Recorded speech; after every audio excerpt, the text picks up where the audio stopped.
سورت یہاں چل رہی ہے احزاب، تو 22ویں پارے کے بالکل شروع میں اللہ تبارک و تعالی نے ازواج مطہرات سے خطاب کیا ہے اور ساری امت کی خواتین کو سمجھایا ہے۔ خاص مقام ہے سمجھنے والا۔ اللہ کریم نے بالکل شروع میں کہا کہ اے محبوب علیہ السلام کی بیویوں، آپ کا مقام لوگوں میں سے ذرا امتیازی ہے، سو تقوی اختیار کرو، غیر محرم مردوں کے ساتھ نرم لہجے میں بات نہ کرو، نرم لہجے میں غیر محرم کے ساتھ بات، بس اپنے کام کی بات کرو، اور وہ بھی اس طرح بات کرو جس طرح بے رخی سے ہوتی ہے۔ عورتیں نرم لہجوں کے ساتھ غیر محرموں کے ساتھ گفتگو نہ کرو۔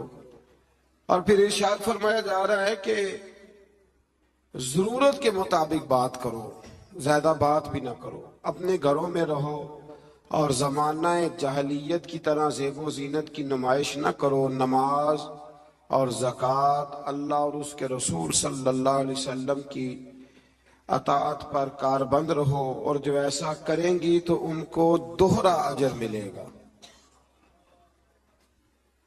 اور ان کے لیے آخرت میں عزت کی روزی کا مقام ہے، روزی کا اہتمام ہے۔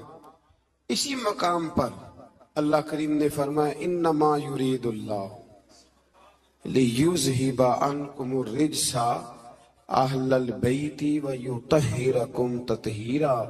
فرمایا اللہ تو یہی چاہتا ہے اے نبی کے گھر والوں کہ تم سے ہر ناپاکی دور کر کے تمہیں صاف ستھرا کر دے۔ فرمایا اللہ تو یہی چاہتا ہے کہ تم سے ہر ناپاکی دور کر کے تمہیں، پیچھے کس کا ذکر ہو رہا تھا؟ ازواج مطہرات کا، نبی پاک علیہ السلام کی۔ تو یہ ذکر ہی، یہ آیت تذکرہ ہی ازواج کے تذکرے میں آیا ہے۔ بہت سارے لوگ کہتے ہیں اہل بیت میں بیویاں شامل ہی نہیں، یہ صرف حضور علیہ السلام کہ وہ اہل بیت ہیں جو حضرت علی، سیدہ فاطمہ اور ان کی اولاد ہے۔ وہ خدا کے بندے، جب آپ سے پوچھا جاتا ہے گھر والوں کا کیا حال ہے تو بیویاں مراد ہوتی ہیں کہ نہیں؟ جب پوچھا جاتا ہے کہ گھر والوں کا کیا حال ہے، صرف بچے مراد ہوتے ہیں کہ بیوی بھی مراد ہوتی ہے؟ تو یہ عجیب فلسفہ ہے کہ یہاں لوگ کیا کرتے ہیں، کہتے ہیں صرف اہل بیت سے حضور صلی اللہ علیہ وسلم کے اولاد مراد ہے، بیویاں مراد نہیں۔ تو یہ سرے سے بات ہی درست نہیں ہے۔ جب اہل بیت کی بات ہوگی تو حضور کی ساری ازواج اہل بیت میں شامل، یہ سمجھ لے بات، چونکہ یہاں تذکرہ ہی ازواج مطہرات کا چلا آ رہا ہے۔ پھر اس سے آگے آیت نمبر 35 میں مومن مردوں اور عورتوں کی اکٹھی صفات کا بیان ہے۔ اللہ تبارک و تعالی نے فرمایا کہ مومن مرد اطاعت شعار ہوتے ہیں، صداقت شعار ہوتے ہیں، صبر و رضا کا پیکر ہوتے ہیں۔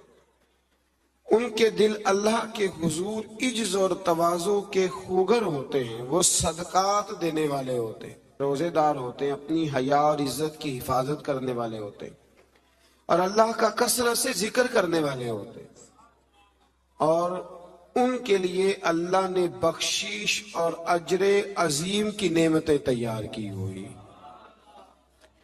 پھر آیت نمبر 36 میں فرمایا نہ کسی مومن مرد اور نہ کسی مومن عورت کے لیے یہ جائز ہے کہ جب اللہ اور اس کا رسول کو فیصلہ فرما دیں تو ان کے لیے اپنے اس کام میں کوئی اختیار رہ جائے۔